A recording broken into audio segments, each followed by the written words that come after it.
Ahoy there, Legion. We got another Devstream recap and review for y'all. This week it's in the flavor of 54. Baskin-Robbins ain't got nothing on this, so let's get to it. Parkour 2.0 was supposed to be shown, but due to misaligned butt-sliding mechanics, it got pushed back to the bottom of the list and will turn up next week. During Excalibur's ultimate, he won't be immune to damage like Valkyr, but will auto-parry any melee attacks while in that state. A few customization options, like a new helmet and even a noggle, are going to be available. If you're wondering when he'll be released, you don't gotta wait long, Legion. PsyCoCinematics can look forward to Excal 2.0 next week. Frost is next on the rework list, and they had some notes on how his abilities are shaping up. Freeze will now behave a bit like slowing traps and void missions with a guaranteed chance of slow. When you freeze enemies directly, they will be locked in place for a time instead of popping right back out. This will be a little portion of crowd control, along with giving you a bit more time to wail on them. Ice Wave is getting a buff. Instead of firing, or should I say icing? Instead of icing in a line, it'll now ice in a much wider cone shape. Snow Globe is getting some tweaks. It'll no longer have a timer, but only 4 can exist at once.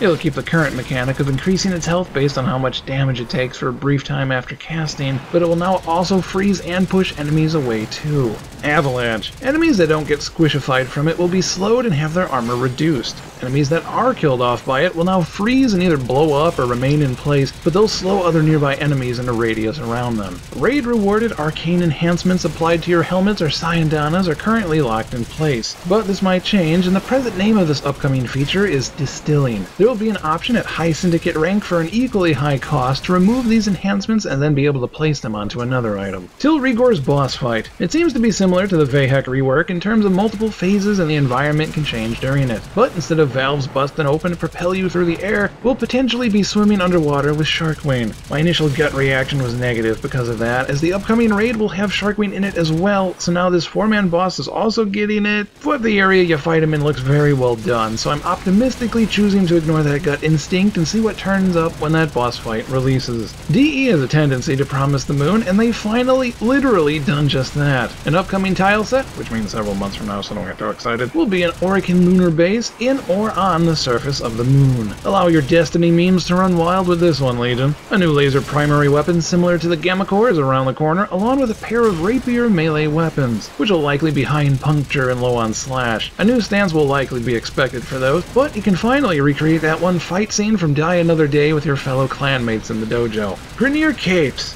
Okay, I'll be honest, I might finally have a reason to try out trading to get some plat for something. Good news there is the trading UI is getting closer to completion, and they even mentioned an auction house type system, which was a bit unexpected. The upcoming Yin Yang Warframe was shown, and they are aiming for another first. 3 Warframes in one. You'll either be the Yin frame, the Yang frame, or a combo of both. There was talk of making the light one male and the dark one female, and while that lines up with the mythos, I can only assume it means the light frame will refuse to check his minimap, and the dark frame will spend all her time scanning the market. They will have distinct animations from one another and can be swapped mid-mission depending on abilities used. As we mentioned last Devstream recap, they didn't say where the Lotus would be shown, but last we heard it was relays. Steve thought that was a bit too easy for anyone to find her, so there will likely be a quest to track her race down and make it more rewarding. Next Devstream will show off the newest changes to Parkour 2.0, as well as some form of what StarChart 3.0 will look like. But before we cap this recap off, here's some quick themes that didn't quite fit anywhere else in particular. Cat Bros got some more designs to show off.